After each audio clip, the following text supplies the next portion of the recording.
Assalamualaikum. Boleh akak kenalkan diri dan perniagaan yang akak tengah usahakan sekarang ni? Hai, so nama saya adalah Nuzuriati binti Azbali, tapi nama panggilan adalah Zati Deza lah. So perniagaan yang tengah saya usahakan sekarang adalah roti kapas, ais tea kimik, kopi jalanan juga mojito. So maknanya makanan yang tengah viral sekarang. Macam itulah. So saya punya kios ni berada dekat Kemayan, Taman Ezora Kemayan. Kios saya. Untuk bisnes sebenarnya Zati dah berniaga lama, tapinya untuk join bidang F&B ni kira lebih kurang dalam 2 tahun macam tu.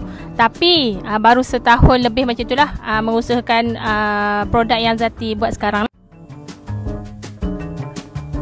Tercetusnya idea ni bermula bila Zati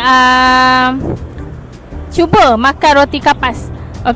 So start dari situ Zati rasa macam suka, sebab Zati ni suka makan roti.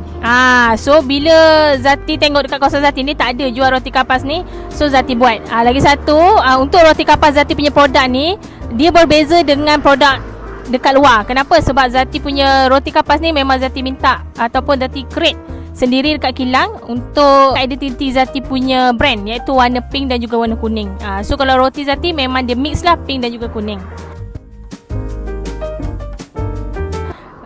Tulang belakang, tulang belakang untuk Zati punya perniagaan ni kebanyakan daripada suami dan juga family lah. Adakah Nadi memberi bantuan dalam menyumbang kepada perniagaan akak sekarang ni? So alhamdulillah, sebenarnya Nadi banyak juga membantu Zati dalam mengusahakan perniagaan Zati sekarang lah.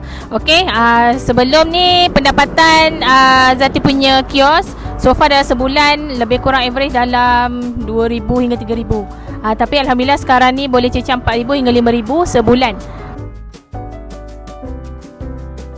Antara kelas yang Nadi yang Zati masuk lah, yang Nadi dah anjurkan antaranya kelas Canva, kelas TikTok, dan macam-macam lagi lah berkenaan dengan bisnes. Apakah program yang akak telah sertai dalam yang melibatkan bimbingan Nadi ni?